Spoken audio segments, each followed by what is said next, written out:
সুপ্রিয় শিক্ষার্থীরা, এখন আমরা স্বাস্থ্য সুরক্ষার সপ্তম শ্রেণীর এই প্রশ্নের সেটটা দেখে নিব। এই প্রশ্নের সেটটা অলরেডি এই স্কুলে এসেছে। এখন এটা তোমার স্কুলে হুবহু আসতে পারে, আবার নাও আসতে পারে, আবার আংশিক কমন পড়তে পারে। তো এটা আমরা জাস্ট প্র্যাকটিস পারপাস প্রশ্ন হিসেবে প্র্যাকটিস করে নিব, ঠিক আছে? আমরা বার্ষিক পরীক্ষার জন্য কতটুকু প্রিপেয়ার তা যাচাই করে নিব। তো বহু নির্বাচনী প্রশ্ন আসবে 15টি, 1 করে 15 নম্বর। স্থূলতা প্রতিরোধের করণীয় কী? কোনটির অভাবে বয়ঃসন্ধিকালে মানসিক বিকাশে ব্যাহত হয়? নিচের কোন খেলাটি ইনডোর হয়? তারপর দাবা খেলায় সাদা ঘুঁটি থাকে কতটি? শীতকালে আমাদের দেশে ঋতু পরিবর্তনজনিত সাধারণত কোন রোগ ব্যাধি হয়? ম্যালেরিয়া রোগের লক্ষণ কী? আনন্দের অভিজ্ঞতাকে বাড়িয়ে তোলার মাধ্যমে কোনটি জরুরি?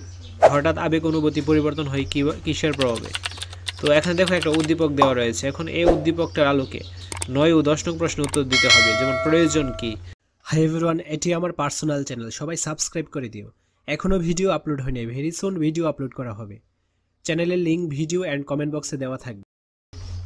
তারপর উদ্দীপকের রাশিক তার স্ত্রী এবং মেয়ে রাফার কার্যক্রমের ভিন্নতা রয়েছে।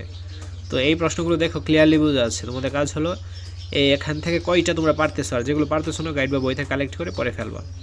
তারপর এক কথায় উত্তর আসবে 10টি, 1 করে 10 নম্বর, ঠিক আছে? কোনো কারণে যদি ভিডিওটি গোলা বা ঝাপসা মনে হয় তাহলে অবশ্যই ইউটিউব ভিডিও সেটিংয়ে যে ভিডিওর কোয়ালিটিটা বাড়িয়ে দেবে, তাহলেই ক্লিয়ারলি বুঝতে পারবা। তারপর খ বিভাগ সংক্ষিপ্ত উত্তর প্রশ্ন আসবে 10টি, 2 করে 20 নম্বর, ঠিক আছে? তো এগুলো তোমরা ভালোভাবে দেখে নাও।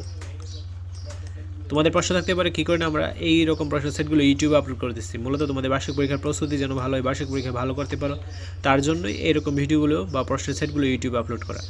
গ বিভাগ রচনামূলক প্রশ্ন, যে কোনো 3টি প্রশ্নের উত্তর দিতে হবে। প্রত্যেকটা প্রশ্নের মান 5 করে 15 নম্বর। তো প্রশ্নগুলো ক্লিয়ারলি বোঝা যাচ্ছে। কোনো কারণে যদি ভিডিওটি ঝাপসা হয় তাহলে অবশ্যই কোয়ালিটিটা ইনক্রিজ করে দিবে। ঘ বিভাগ রচনামূলক প্রশ্ন, যে কোনো 5টি প্রশ্নের উত্তর দিতে হবে। প্রত্যেকটা প্রশ্নের মান 8 করে 40 নম্বর। তো কোনো একটা পরীক্ষা থেকে তোমরা কী করো, ওই বিষয়ে রিলেটেড যে প্রশ্নগুলো বা মডেল কোশ্চেনগুলো ওইগুলো ভালোভাবে পড়ে পরীক্ষায় যাও। তো এইটা যেহেতু একটা ইম্পর্টেন্ট কোশ্চেন, এটার মাধ্যমে তোমরা নিজেদেরকে যাচাই করে নেবো যে তোমরা কতটুকু পারতেছো বা কতটুকু প্রিপেয়ার্ড বার্ষিক পরীক্ষার জন্য। আশা করছি বুঝতে পেরেছ। আজকের ক্লাসটি এই পর্যন্ত। পরবর্তী ক্লাসটি সবার আগে পাওয়ার জন্য অবশ্যই চ্যানেলটি সাবস্ক্রাইব করে অল নোটিফিকেশন অন করে রাখো। ধন্যবাদ সবাইকে।